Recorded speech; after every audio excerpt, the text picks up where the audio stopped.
but I just am a little skeptical because I've been told this before. Hi, we're Art and Bree. 4 years ago, we left the city to buy a 100-year-old farm to turn it into our own productive homestead where we can grow our own food, build a healthy life, and raise our kids just how we like. If you want to join us in our homesteading adventure on our small farm, don't forget to subscribe to our YouTube channel. Jam or apple butter? I want jam. You want jam? Okay. It's Monday, we have a busy day. We got to go into town to Bree's eye doctor appointment. She's got to get a shot in her eye. She has a vascular condition in her eye that's similar to macular degeneration. And it's been forever since we've been in. A lot of things were shut down with COVID, and there was just, anyway, challenges getting in, but we're going back and getting her next treatment for that condition. And then we'll all have to go though because I have to drive her home afterwards. Yeah, it's not fun, but I am, like Joyful said, excited to get it over with.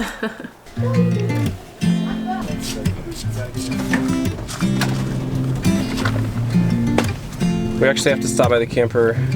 Pick up the kids. Well, our kids just walked down and we have to both get our shoes. That's actually really funny. That's our scattered life. Okay, I'm gonna change my boots. All right, how are you feeling about this? I'm just not gonna think about it till it happens. You've been a real trooper with it. Anyway, we don't I have just to. wish you could come in with me because every other time I've had someone in there with me to hold my hand. I like to just like not even think about it till like the needle's coming at my face. And then you have to deal with it. Then I deal with it, and then it's over. We have a relative in the hospital right now, and it's really, gosh, it's a huge impact. And when I was working in the hospital, it was so hard for patients to not have visitors. It's such a hard thing. I think it's hard not to have an advocate. Yeah. Not to have someone in there with you. And I'm not knocking nurses, Arthur's a nurse, but nurses are overworked. And so not having someone with you to get you a glass of water, to ask the questions that need to be asked. Yeah, I totally agree. As a nurse, I would totally agree. What you're saying about like nurse neglect, and I don't mean like legal neglect or deliberate. It is, I know it more than you know it. You know what I mean? I believe it. Do, I believe it more than you know it. Because even though like I would pride myself in my work, when you have like 4 to 6 patients and one of them is this quiet little demented like Alzheimer's patient in a diaper, and when one of them is just say like someone who's detoxing from alcohol, guess where you're gonna spend your time? You're gonna spend your time with the guy who's detoxing from alcohol and not with that lady. And that would... You mean the one that's quiet and demented? Yeah, the quiet patient, the quiet confused patient gets neglected. It's you fight it, but it's almost impossible when you're understaffed and overworked. It's almost impossible to meet that quiet patient's needs. And sometimes you honestly do. Sometimes you tell the other patient who's like yelling and demanding, you say, listen to me. This is not what they teach you in nursing school. They teach setting limits, but sometimes you just say, listen to me. I have someone down the hall who's sitting in poop in a diaper, and I'm gonna go down there and you need to give me 20 minutes. I have said that to people, like, you need to give me 20 minutes and I will come back and make sure you don't need anything else. Yeah, I don't think it makes sense not to allow people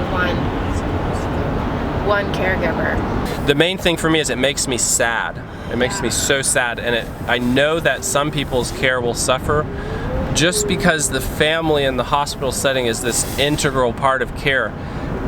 Often it's the family who sees things first, and when the doctor goes in and sees a patient in normal times, you know what they do? They look at the family and they say, is this normal? Is this what they normally act like? Is this what they normally feel like? Because often the family have a better perspective on that than the patients, and the family always has a better perspective on that than the physician.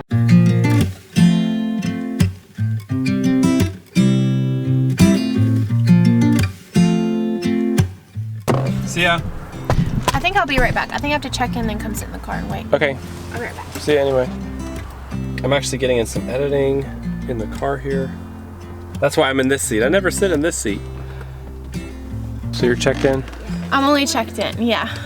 And I just saw someone just introduced himself to me that knows us from YouTube. Someone who works here or someone who... Is a patient. Oh, that's cool. Yeah, I thought that was kind of fun. I'll be scared at the right time. I'm not gonna be scared at the right time. Hope it goes well. I love you guys. Bye, Mom. Bye, Mom. Bye, Mom. Love you guys. Thanks for your love. Say bye, bye, Mom. Bye, Mom. Yeah. Done with this for now. We got to grab a bite to eat. The timing is just that way. And then we'll come back to get Mom. Hopefully get our wiggles out before she's done. Do you like Subway? Good, that's where we are. It'll fill you up and it's fast and not gross you out too bad.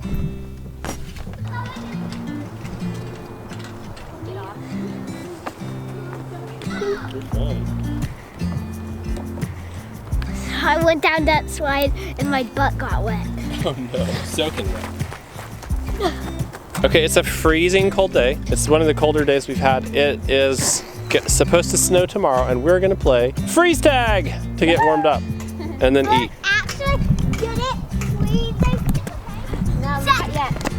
Stop! No.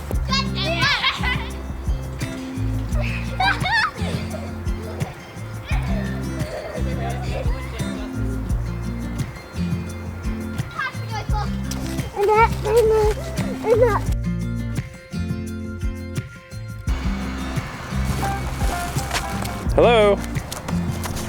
Okay, great. We'll head right over. We're just a few minutes away. Mom is done, guys. It's time to go. It's cold.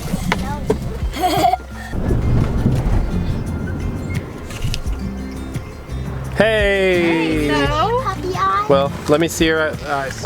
Oh, that's so weird. I didn't get a shot. Oh, wait. I did get dilated. Okay, just no shot? Okay, what happened? Well, I didn't see my doctor today, so I'm a little bit hesitant What? to celebrate. I know. I'm a little bit hesitant to celebrate. So I got there and I got in the office to see the doctors. They're like, you're not seeing Dr. today, you're seeing Dr. Did you know that today? So I want to rejoice about what this doctor said, but I feel like I can't until I see my doctor. And I think it's because of my bad experiences with past doctors with my eye issue, not catching things. And the nurse is like, you're not seeing your doctor today, he had an emergency, he can't be here. Oh no. You know, I do all the things and then the doctor comes in and he's like, you don't have any issues with your eye, like I don't see any fluid, I don't see any blood, everything's fine. And I'm like, well, but my vision's distorted and I'm having flashing lights. And he's like, well, there is a little bit of thickening, so that means you have some scarring from what happened. I said, well, this has happened the last month that this has started, and I had flashing lights last week. I can't give you a shot today. I was like, well, I don't want one. I don't have to have one. But I just am a little skeptical because I've been told this before. When I literally couldn't see, I had a doctor tell me nothing was wrong with my eye. So either it's like some miraculous healing type thing, or these doctors are looking at their scans totally differently. But your doctor could get in and look at your scans. Yeah. Like we could ask them and say, will you have they look them? in your eyes too. I mean, that's a good thing. I know, and I want to be excited, but it's hard whenever it's hard when you've had experience in the past where like I literally could not even see on the side and the doctor's like, you're fine. And then it's also hard whenever I have distortion in my eye and he's saying you're fine. What do you even do with that? I'm just gonna come back and see my doctor. So what did he say? He said just come back and see your doctor. Mm-hmm. No charge for today. No, he didn't say no charge. It was not free. Well, he's probably thinking I was gonna be excited, and I want to be. It's good. What he's saying is good because he is apparently a good doctor at a good practice. Right. I just would trust my other doctor more because he caught my issues last time when the other doctors didn't. And he gained our trust. All right, let's roll. All right, well, off to do some shopping. What? What? Grocery store. Yeah. Not shopping.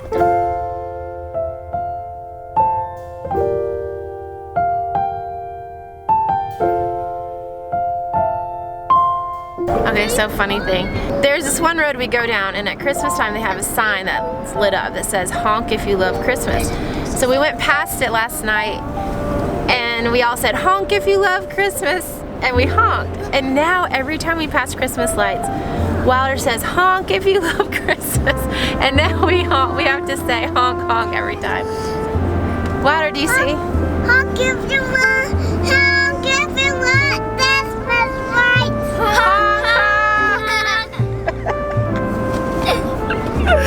Oh my gosh, it's such a fun thing. I love it when traditions are just totally accidentally made. Oh my goodness. This is so much fun. What is Christmas lights? Honk, honk. Christmas lights. Honk, honk. It's snowing and we're home. Hooray. All the best things in the world. Yeah. Just a little bit of snow.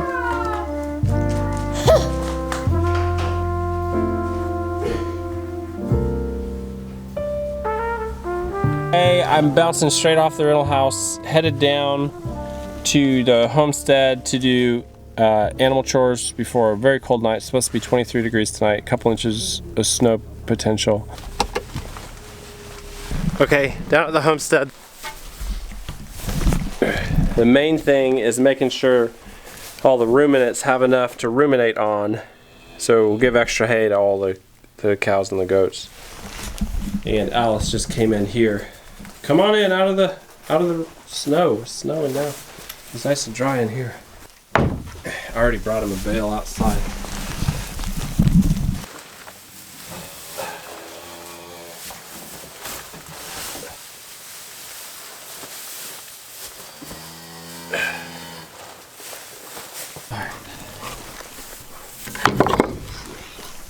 Alright, y'all have a good night. It's gonna be a cold one. I got all the animals a little bit of alfalfa too. It's a little treat before a cold night. The chickens had some feed and they're all roosting in here. They all look good. I grabbed their eggs and closed their nest box. Last thing, some feed for the pigs. It's kind of the same thing as what I would do if I was camping out. Is just stuff some calories. No, the ruminants are different, but stuff some calories or food before bed. On a cold night like this, backpacking when it's 19 degrees, you eat a bunch and then jump in your sleeping bag. I already gave them a bunch of extra hay for their bed there. Oh man, I'm glad I caught that. Look at that. I gave her alfalfa in that bucket. Come here, babe. Come here. Come here. Come here. I'm glad I caught that. I've only seen that one time before. But these goats are so aggressive. They'll flip the bucket and then it flips the handle up. Let me see if I can get her. Here you go. Come on, let's go. Christmas lights, honk honk.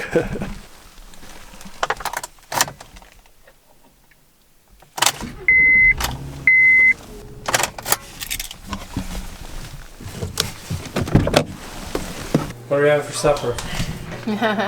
Hot tea, popcorn, apples, and cheese. Super fast, super comforting meal after a long day out and about, and a Christmas movie. Hibernating. It's a hibernating meal. Kids love it. I love that kids love easy food. You can make them a pot of rice and throw some butter and salt and pepper on there. They're happy. Make a smoothie, they're happy. Popcorn, apples, and cheese, they're happy. It's nice. That is yummy. Thank you. So I guess that we should say that's great news about your doctor's appointment. I mean, if you go back to your doctor, he says the same thing. That's amazing. I know, I'm just wondering why I have distortion in the last month. Yeah. And flashing lights, so. I want to be excited, but I won't be until we get it all worked out. Because the last time I lost my vision because the doctor said nothing was wrong with me. But you did see someone today. So you saw someone today who is an expert, who's very good, who said they don't see an issue in your eye, which that's awesome, but. That means that the injections have done their job. That's what I'm hoping. Yeah, and that I just have some scarring, which was, I think, expected.